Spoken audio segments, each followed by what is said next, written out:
Hey, what's up guys? Jose here at shredded.com. This is the channel where I share my home gym hacks, DIY equipment, and home gym equipment reviews. In today's video, I'm going to show you how to recreate a Sissy squat machine. So this is a DIY version of a Sissy squat machine using only a heavy-duty resistance band. Now this is also a great alternative to leg extensions or a leg extension machine, especially if you don't have a lot of room in your home gym. So all you're going to need is a heavy-duty resistance band. This one's about 2 inches thick. This one has a resistance of about 50 to 120 pounds, and you're going to need something that's heavy duty and that doesn't stretch very much because you're going to be supporting your body weight with this. Now what you're going to do is you're going to split it in half. You're going to wrap it around something that's secure, such as a rack. Make sure that it's mounted to the floor or to the wall securely before you do this. So you're going to wrap it around, and then you're going to step into each one of the loops at the end here.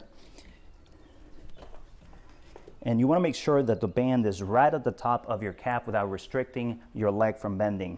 So with the Sissy squat, what we're doing here is we're isolating the quads. So we're going to go ahead and step backwards. We're going to take a few steps back, and then you're going to lean back.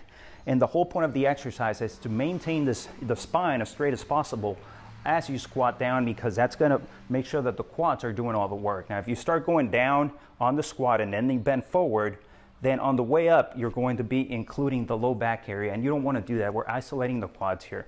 So stand up straight, your shoulders should be over your hips, and then go ahead and squat down.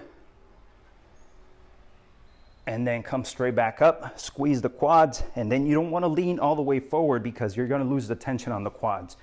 Go ahead and go down again.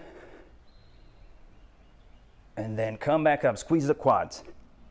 And that's the whole exercise. That's the Sissy squat. You don't require a lot of weight for this because it's a very isolated exercise. You're going to feel it in the quads almost immediately. A couple of reps into it, you're going to feel it burning. And all you need, as I said, is one of these. So I'll leave a link below this video to where you can find this. This is about 20 to 25 bucks, not very expensive. But other than that, that's all there's to it. If you like the information in this video, make sure you give it a thumbs up. Leave me your comments and questions down below. And don't forget to subscribe to the channel so you don't miss the latest uploads. And make sure you also hit that notifications bell so you are notified immediately when the new videos come up. If you like more home gym equipment hacks, make sure you visit my website, shredded.com. Thanks for watching. Have a great day.